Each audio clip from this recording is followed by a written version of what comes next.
தான் அம்மா இங்கே சொல்லியிருக்கிறாங்க. ஸோ இவங்களுக்கு இல்லை, இது நான் என்ன சொல்ல போகிறேன்னு ஐயா வந்து அதாவது தியானத்தில் கடைசியாக தான் வந்து இவங்க எல்லாரையும் நான் ஓவர்டேக் பண்ணுவேன் அப்படின்னு சொல்லிட்டு ஜோதிநாதன் ஐயா ராணிப்பேட்டையிலேருந்து வந்திருக்காங்க. பார்க்கலாம் என்ன சொல்கிறாரு. வாழ்க வையகம், வாழ்க வையகம், வாழ்க வளமுடன். குரு வாழ்க, குருவே துணை. நடுவர் உள்ளிட்ட ஆசிரியர் பெருமக்களுக்கும் இங்கே குழுமிருக்கிற அனைத்து நிலை ஆசிரியர் பெருமக்களுக்கும் வாழ்க வளமுடன் என்ற வாழ்த்துக்களோடு வணக்கங்களை தெரிவித்துக் கொள்கிறேன். இந்த அருமையான மாலை பொழுதிலே ஒரு சிறந்தது ஒரு பட்டிமன்ற நிகழ்வு, முழுமை பெற எளிய வழி தியானமே அல்லது கர்மயோகமே என்ற தலைப்பில் நான் தியானமே என்ற தலைப்பில் பேச வந்திருக்கிறேன். எனக்கு முன்பாக பேசிய பேராசிரியர் செல்வி அம்மா மிக சிறப்பாக பேசினாங்க. எங்க அணிக்காக ரொம்ப பேசியிருக்காங்க. அதான் ஹைலைட். புத்தர் சொன்னார், ராமகிருஷ்ணன் சொன்னார், எல்லாத்தையும் சொன்னாங்க இல்லையா? எதுக்காக சொன்னாங்க? அந்த செயல் செய்வது ரொம்ப கடினம், அதனால யாரும் செய்ய மாட்டாங்க. தியானம்னா கண்ணை மூடி கம்முன்னு உட்காந்துடலாம் இல்லைங்களா? அதனால இப்படியா சொல்லி செய்ய வைக்கலாம் இல்லைங்களா? அதனால எங்க அணிக்காக தான் பேச போயிருக்காங்க. ரொம்ப நன்றிமா. நோட் தி பாயிண்ட் நடுவர்களே. அப்புறம் ஐயா மேகநாதன் ஐயா சொன்னாரு, உடம்பினை முன்பு இழுத்திருந்திருந்தேன், உடம்புக்குள்ளே உள்பொருள் கண்டேன், அதனால உடம்பை ஓம்புகிறேன்னு சொன்னாரு.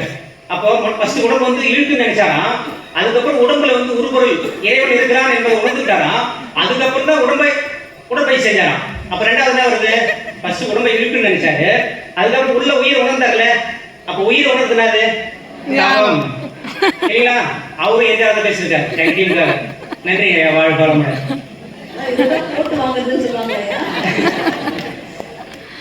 அப்போ அம்மா சொன்னாங்க கடமையை சொன்னாங்க. 5 வகை கடமை சொல்லுவார் சுவாமிஜி. தான், குடும்பம், சுற்றம், ஊர், உலகு இல்லையா? இப்ப தனக்கு தானே செய்ய வேண்டிய கடமை எல்லாம் இருக்கு. நம்ம உடம்பு நல்லா வச்சுக்கணும், மனசு நல்லா வச்சுக்கணும், ஓகே. குடும்பத்துக்கு செய்ய வேண்டிய கடமை ஒன்றும் பிரச்சனை இல்லை, இப்போ செஞ்சிடலாம். அடுத்தது சுற்றத்துக்கு செய்யும் போது பிரச்சனை வரும். அவங்க மனைவி இல்லை அவங்க கணவர் விடுவாங்களா? செல்வர் கழக செல்களை தாங்கன்னு சொல்லுவாங்க. எவ்வளவு பணம் இருந்தாலும் செய்ய மாட்டாங்க. அப்போ ரொம்ப கடினம்.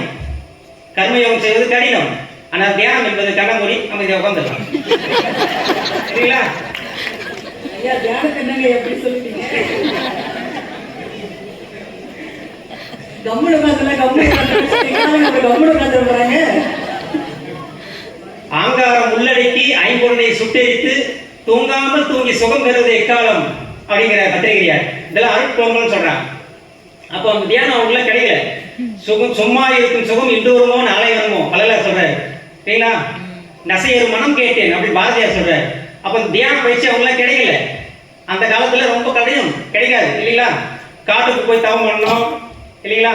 அது மாதிரிலாம் இருந்தது. ஆனா சுவாமிஜி வந்துட்டு இந்த பயிற்சி என்ன சொல்லுவோம், எளிய முறை தியான பயிற்சிகள் இல்லைங்களா? அப்ப முழுமை பெற அடைவதற்கு எளிய முறையில நம்ம தியான பயிற்சிகள் கொடுத்துருக்காங்க. ஆனால் அந்த காலத்துல ரொம்ப கடுமையா இருந்தது. பெண்களுக்கு தவம் கிடையாது, ஆண்கள் வந்து பிரம்மச்சரியம் கடைபிடிக்கணும், அப்படி நிறைய கட்டுப்பாடுகள் இல்லைங்களா? மூச்சு இழுத்து கும்பிட்டு உடல் வருத்தி மூலத்தை மூட்டுகின்ற சிரமம் வேண்டாம், ஆச்சரியமோ திகைப்போ இன்றி மக்கள் அறிவு நிலை அறிந்திடுவார் கருதவத்தால் அப்படின்றாரு. அப்ப தவத்தின் மூலமாக அறிவு நிலையை அறிந்திடலாம் அப்படின்னு சுவாமிஜியே சொல்றாரு இல்லைங்களா? அப்போ நம்ம தலைப்புனா முழுமை பேரடைய எளிய வழி, அதுவும் ஒரு வழிதான் இல்லைன்னு சொல்ல. சமுதாயத்தின் பால் ஈடே செய்ய முடியாத அளவுக்கு நாம் கடப்பட்டிருக்கிறோம். ஏன்னா இந்த சமுதாயம் நம்ம உணவு கொடுக்கிறது, துணி கொடுக்கிறது, எல்லாம் கொடுக்குது, அதை ஒத்துக்கிறேன். ஆனால் அந்த நன்றி உணர்வு எப்படி வரும்? தியானம் செய்தாதான் நன்றி வரும். மன அழுத்தம் படிப்படியா குறைஞ்சி நம்ம ஆல்பசை வரும்போது தான் நம்ம மனம் நல்லா தெரியும். அப்பதான் அந்த நன்றி உணர்வே வரும் இல்லைங்களா? அவங்களாம் வருமா? வராது. வரும். சுவாமி சொல்லுவாங்க, இல்லறத்தில் மெய்ஞானம் விளங்கி வாழ இயலாத காலம் ஒன்று இருந்தது உண்டு. இல்லறத்தை விட்டு துறவரம் நாடி எங்கெங்கோ சுற்றி அடைந்தார் அந்நாளி. இல்லறத்தில் கடமை செய்தே தவம் பயின்று இறைநிலையை அறியும் முறை கண்டு கொண்டோம். இல்லறமும் துறவரமும் ஒன்று சேர்ந்து இணைந்த உயர் அறம் கண்டோம், மகிழ்ச்சி பெற்றோம் அப்படின்றார். பாருங்க, அப்ப தவம் இல்லறத்திலிருந்தே தவம் பயின்று நம்ம இறைநிலை அடையலாம் அப்படின்னு ஒரு சுலபமான வழி இருக்கும்போது நம்ம ஏன் தர்மத்தை செலக்ட் பண்ணலாம்? நீங்க ஒரு பாயிண்ட் கொடுத்தீங்க அவங்களுக்கு. அவங்க சொல்றாங்களே, நீங்க சொல்லிடுங்க அவங்களுக்கு. புத்தர்கிட்ட கேட்கறாங்க, ஐயா நீங்க தவம் மாட்டீங்களா இல்லையா? தவம் மாட்டீங்க என்ன பெற்றீங்க? அதனால கேட்கறாங்க. நான் தவத்தால் எதுவும் பெறவில்லை, நிறைய இழந்துதான் இருக்கிறேன். நிறைய சொல்லி நிறைய இருந்திருக்கீங்களா? ஆமா, கோபம் இருந்திருக்கிறேன், பொறாமை இருந்திருக்கிறேன், வஜத்தை இருந்திருக்கிறேன், அப்படி நிறைய இருந்திருக்கிறேன்னு சொல்றாங்க. நம்ம சுவாமி அதான் சொல்றாரு, விட வேண்டியதை விட்டு விட்டால் பெற வேண்டியது அங்கே இருக்கும் இல்லையா? அப்ப விட வேண்டியதை விட்டு அவ்வளவு ஈஸியாது, அவ்வளவு பழக்க பதிவு நம்மளுக்கு இருக்குது, அவ்வளவு ஈஸியாக அதை விட முடியாது. அதுக்கு மன வலிமை வேணும். அப்ப மன வலிமை எப்படி கொடுக்கும், எப்படி வரும்? தியானம் செய்தால் தான் வரும் இல்லைங்களா? அப்ப தியானம் செய்து தான் நம்ம முழுமை பெற அடைய வேண்டும். சுவாமிஜி அழகா சொல்லியிருப்பார் ஆகிய தவத்தில், இருவிழிகள் மூக்கு முனை குறிப்பாய் நிற்க எண்ணத்தை புருவங்களை நிறுத்தி ஒருமையுடன் குருநெறியில் பழகும் போது உள்ளொளியே பூரித்து மூலமான கருவுக்கு மேனோக்கு வேகமூட்டும், கருத்துக்கு நிகழ்ச்சி உணர்வாய் தோன்றும், அருவ நிலையா மாறி உருவாய் வந்த அத்துவித ரகசியம் விளக்கமாகும் ஆகினி தவத்திலே. இப்போ எவ்வளோ பெரிய விஷயம் பாருங்க. அப்போ நம்ம ஆகினி எந்த அளவுக்கு நம்ம உணர்ந்து பண்ணுறோமோ அந்த அளவுக்கு தான் அது நம்மளுடைய பலன் கிடைக்கும். அதுக்கப்புறம் துரியம், இப்போ ஆகினி தவத்தில் ஆகாமியம் கர்மம் போகுது இல்லைங்களா?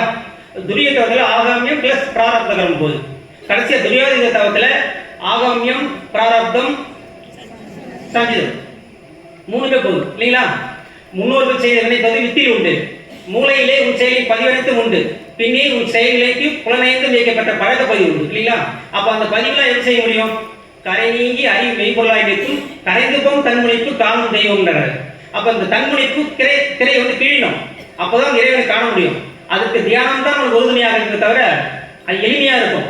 முழுமை பெறவர்களுக்கு தியானம் தான் ரொம்ப எளிமையாக இருக்கும். இன்னொரு பாடல் சொல்லுவார் சுவாமி, 5 புலன்கள் மூலம் உயிரின் ஆற்றல் அடைவதையே இன்பம் என உணர்வாயிருக்கும், சிந்தனையில் உயரங்கால் சீவகாந்தம் சிதறுவதே ஐயுணர்வு என்று அறிந்து கொண்டோம், உந்த குண்டல் நீ குருவ மைய தூரி வரும் பேரறிவின் ஆற்றல் பெற்று சொந்த தனி முயற்சியினால் வாழ்வாராய்ந்து சொல் நினைவு செயல் 3 ஒழுங்கு செய்வோம் அப்படின்றார். அப்போ தியானம் செய்கிற பொழுதுதான் நமக்கு மன விஷுவல் பீட்டா அவைகள் நம்ம நார்மலா 14 to 40 இருக்கிறோம், அது படிப்படியாக நம்ம குறைஞ்சி ஆல்பா ஸ்டேஜ் வருது, அப்புறம் டெல்டா எல்லாம் வருது. அப்போ மன விஷுவல் குறைத்தால்தான் நம்ம இறைநிலையை நோக்கி ஒரு பயணம். சுவாமி சொல்லுவாரு, the other end of mind is Almighty God அப்படின்னு சொல்லுவாரு. ஒரு முனையில மனம்னா ஒரு முனையில இறைநிலை. அப்போ அந்த மனதை கூட ஆதாமத்துக்கு எதிலிருந்து வருது மனம்? உயிரின் படக்கிலே தானே மனம். அப்போ உயிரை நோக்கி நம்ம செல்கிற போது தான் இறைவனை நோக்கி நம்ம செல்றோம். அப்போ முழுமை பெற அடைவதற்கு இதுதான் வழி. கர்மயோகம் என்பது அறிவிலே ஆரம்பத்தில் அதுக்கு அறிவு நிலை இல்லாத அந்த செயல் செய்யலாம். இப்போ அறிவு நிலையில உயர்ந்த பிறகு இப்போ நம்ம தவம் கற்றுக்கிட்டோம், அவ்வளோ ஈஸியாக சாமி சொல்லி கற்றுக்கிட்டாரு. சுவாமி சொல்றாரு, ஆன்மீகம் எனும் அகல வழி பாதையிலே அடிமேல் அடி வைத்து போகுங்கள் அப்படின்றது. ஆன்மீகம் அகலமான பாதையாம், வேகம் ஓடலை, அடிமேல் அடி வச்சு போறாராம். அப்படி போயிட்டு அவர் ஞானம் அடைந்துட்டு நம்மளை கூப்பிட்றாரு ஷார்ட்கட்ல, உன்னையோ கடவுளையோ அறிவென்றால் ஒரு குறுக்கு வழி உண்டு, உள்ளுணர்ந்து தன்னையறிந்து தன் நிலையில் நிலைத்து வாழும் தனி கருணை வடிவான குருவடைந்து அன்னை வைத்தடைந்து உருவாய் உடலாய் வந்த ஆதி கருவை உருவத்தினை உணர்த்த பின்னை நீ அவ்விடத்தில் நிலைக்க உந்தன் பேதமற்ற நிலை கடவுளாகி நிற்கும் அப்படின்றார். அப்போ நம்ம தவம் செய்து தான் நம்ம இறைநிலை முழுமை பெற அடைய முடியும் இல்லைங்களா? எளிமையான முறையில் தலைப்பு பாருங்க, முழுமை பெற எளிய வழி தான் கேட்கறாங்க இல்லைங்களா? அப்போ இந்த அளவில் நம்ம எளிய முறையில் நம்ம தியானம் செய்கிற போதுதான் நம்ம இறைநிலையை பார்ப்போம்.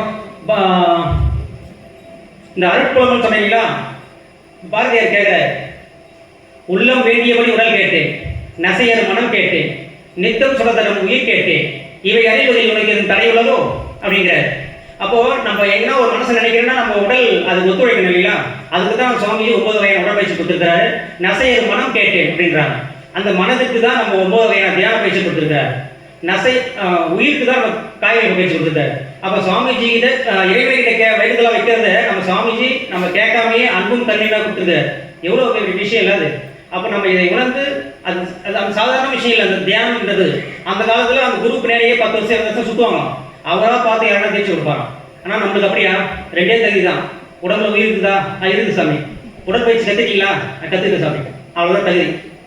அப்போ அதை சொல்ல, குற்றவாளி பாவி என்று யாரும் இல்லை உலகிலே, குறைகளுக்கு காரணமும் பழைய சமுதாயம் என்பார். அப்போ குற்றவாளின்னு யாருமே பார்க்கல. அப்புறம் அப்படிலாம் பார்த்துட்டு தான் நம்மளுக்கு தீட்சை கற்றுக்காரு. உங்களெல்லாம் கட்சி வந்து எது கட்சி வந்து இல்லை, அவ்வளோ எளிமைப்படுத்துறதுக்கு அதை நாம் முறையாக பயின்று இந்த அறிவிலை முழுமை பெற அடைய வேண்டும் என்று வேண்டி இந்த வாய்ப்புக்கு நன்றி கூறி நன்றி வாழ்க்கலாம்.